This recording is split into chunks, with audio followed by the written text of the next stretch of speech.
شیطان گاہے بگاہے حضرت آدم علیہ السلام اور حضرت حوا علیہ السلام کے دلوں میں وسوسہ ڈالتا رہا، جس کو قرآن نے سورہ اعراف میں ہی بیان فرمایا، کہا فَوَسْوَسَ لَهُمَا الشَّيْطَانُ لِيُبْدِيَ لَهُمَا مَا بُورِيَ عَنْهُمَا مِنْ سَوْآتِهِمَا۔ شیطان گاہے بگاہے وسوسہ ڈالتا رہا، اور کچھ عرصے کے بعد جب اس نے دیکھا کہ اللہ پاک نے حضرت آدم اور حضرت حوا کو جو حکم دیا تھا کہ اس درخت کے قریب نہ جانا،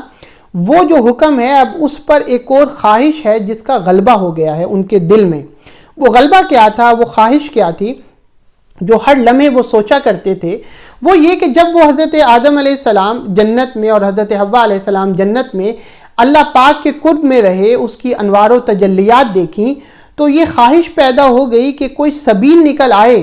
کہ میں اللہ پاک کے قرب میں رہوں، میں ہر وقت اللہ پاک کے نزدیک رہوں، کیونکہ ان کو پتہ تھا کہ اللہ پاک نے ان کو زمین کے لیے تخلیق کیا ہے، اور ایک عرصے کے بعد دوبارہ انہوں نے جنت میں آنا ہے، تو ایک خواہش ان کے دل میں پیدا ہوئی کہ کوئی سبیل نکل آئے کہ میں اپنے محبوب کے ہر لمحے قرب میں رہوں۔ جن لوگوں نے محبت کی ہے، چاہے مجازی چاہے حقیقی، وہ اس چیز کو بڑی اچھی طرح سمجھیں گے کہ محب کے لیے یہ بڑا مشکل ہوتا ہے کہ وہ ایک لمحہ بھی اپنے محبوب سے دور رہے۔ تو شیطان نے جب یہ دیکھا کہ اب یہ خواہش، اس چیز کا غلبہ ان کے دل پر ہو گیا ہے، وہ کہہ رہے ہیں کہ کوئی سبیل نکل آئے کہ کسی طرح میں اللہ کے حضور ہی رہوں، میں اللہ کے قرب میں رہوں۔ تو پھر شیطان آیا اور اس نے کہا وَقَالَ مَا نَهَاكُمَا رَبُّكُمَا عَنْ هَٰذِهِ الشَّجَرَةِ إِلَّا أَن تَكُونَا مَلَكَيْنِ أَوْ تَكُونَا مِنَ الْخَالِدِينَ۔ شیطان نے کہا ان سے کہ بھئی اللہ پاک نے تم دونوں کو اس درخت سے کھانے کے لیے جو منع کیا ہے، اس کی ایک ہی وجہ ہے، وہ یہ ہے کہ اگر تم اس درخت سے کھا لو گے پھل، تو تم یا تو فرشتوں میں سے ہو جاؤ گے، یعنی ہر لمحے اللہ کے قرب میں رہا کرو گے، یا تم ہمیشہ رہنے والوں میں سے ہو جاؤ گے، یعنی تم ہمیشہ پھر اللہ ہی کے قرب میں رہو گے۔ اور پھر آگے اس نے اللہ کی قسم کھائی، اس نے کہا وَقَاسَمَهُمَا إِنِّي لَكُمَا لَمِنَ النَّاصِحِينَ، میں قسم کھا کے تم دونوں کو کہتا ہوں کہ میں تمہارا خیر خواہ ہوں۔ حضرت آدم علیہ السلام کو یہ تصور بھی نہیں تھا کہ اللہ کی بھی قسم کوئی جھوٹی قسم کھا سکتا ہے، کہ اللہ کی قسم اور کوئی جھوٹی قسم کھائے۔ تو پہلی بار شیطان نے اللہ پاک کی جھوٹی قسم کھائی، لیکن ان کو اس چیز کا علم نہیں تھا کہ کوئی اللہ کی قسم بھی جھوٹی کھائے گا۔ وہ اس کا اعتبار کر گئے، اور وہ جو خواہش تھی ان کو تھوڑی سی راہ نظر آئی کہ اس کے ذریعے میں ہر لمحے اللہ کے قرب میں رہوں گا، تو ان دونوں نے اس درخت کا پھل کھا لیا۔ جب کھا لیا تو پھر اللہ پاک نے کہا